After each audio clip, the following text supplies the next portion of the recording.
program pengwilayahan komoditas. Nah, saya kira di Parepare ini saya sudah sampaikan tadi di pengantar awal bahwa Bacukiki ini punya potensial luar biasa. Nah, cuma kita itu belum paham dulu, ada bilang Bacukiki ini punya potensi tambang. Nah, tapi kalau saya mereka-reka ini sepertinya hanya dua. Apakah industri wisata yang harus masuk di sini atau memang home industry karena lahannya cukup luas. Nah, saya waktu di bulan Desember 2 bulan yang lalu saya kebetulan bersama Ibu Fatimah Kala ke Perancis. Nah, di perjalanan itu saya dari Spanyol ke Perancis, sempat ke Napuang, nasang iro nasa Parepare potensial kita bikin yang namanya waterboom. Nah, kebetulan yang punya grup Kala di Makassar itu waterboomnya itu 16 hektar. Nah, dia bisa makan apakah di sini ada hamparan 16 hektar atau tidak?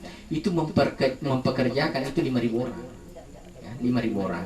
Apa irulan karena mak balu karena mak balu bepang, karena mak balu nandre apa segala macam. Nah, kenapa itu potensial? Karena waterboomnya Kala Group itu namanya water park ya di Makassar. Water park itu setiap hari itu dikunjungi 7.000 orang. Kalau dia hari Sabtu dan hari Minggu itu dikunjungi 10.000 sampai 15.000. Dan yang menarik 30% dari situ berasal dari Raja Tampara. Jadi eko iblok itu yang ada di Panda itu alhamdulillah itu bisa di Parepare. Jadi caranya cuma memblok saja. Sama dengan di Haji Kala sekarang.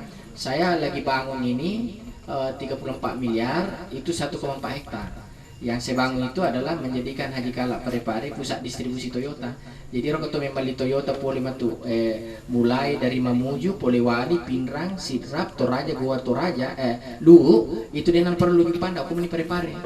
Haji Kala jadi kita jadi pusat distribusi, saya bikin gudang. Nah, ini juga prosesnya terus harus meyakinkan. Nah, untuk itu memang menyambung apa yang ditanyakan tadi. Jadi Uga Bubani pertanyaannya bagaimana caranya? Ya, iru ya sengi kemiskinan, ya kemiskinan itu bukan itu pilihan. Jadi saya tidak percaya bahwa ada istilah kemiskinan. Jadi kemiskinan itu sebenarnya kita yang inginkan. Jadi kalau orang miskin itu prosesnya dia yang memiskinkan dirinya. Apa siruntuk nih pemerintahan mungkin yang tidak peduli angkatoni rakyat enakan nalasa kutu sigaru ragagero. Nah, yang kita butuhkan kalau kita berpikir dan berbicara tentang fungsi-fungsi pemerintahan, maka dalam good governance itu maka pemerintah berfungsi dan bertugas sebagai katalisator, ya mengantar pembangunan itu. Nah, masyarakat kita itu juga harus diberdayakan melalui apa? Dia harus juga proaktif. Bagaimana caranya proaktif? Jadi pembangunan tidak boleh berdiri sendiri, harus berjalan secara bersama, kan seperti itu. Nah, tentu kalau caranya ditanya bagaimana caranya, kalau menurut pendapat saya tidak ada kata lain kecuali investasi itu harus banyak masuk. Asama kadatorioloe ya komelo kok dangkas sampai ke rumi ke betikaji. Nah, apa maknanya itu? Ya maknanya memang tidak bisa seperti aku dikata ya nang aku Bacukiki mapamu lekat tamang ke lampu jalan dengan lampu mesino. Nah, itu kan menandakan bahwa kehidupan itu tidak bagus. Ya, menandakan bahwa kehidupan itu padahal ini potensial untuk kita kembangkan. Nah, sehingga kalau Parepare mau dikembangkan memang banyak faktor. Kalau pertanyaannya bagaimana caranya?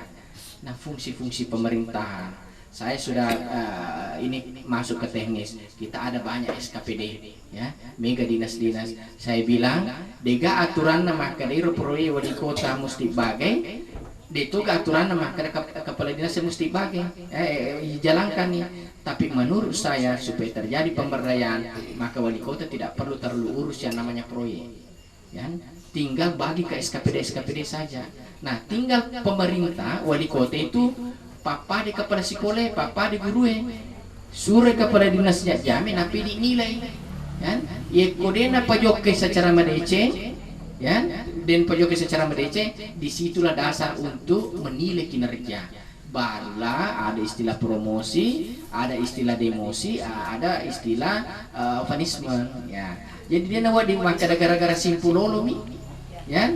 Kemudian macam tidak boleh lagi ya, harus kalau menurut saya harus berdasarkan kinerja kan, seperti itu. Itulah salah satu cara yang paling ideal, tapi tentu ini tidak boleh secara ditapa secara keseluruhan begitu ya, mesti pelan-pelan.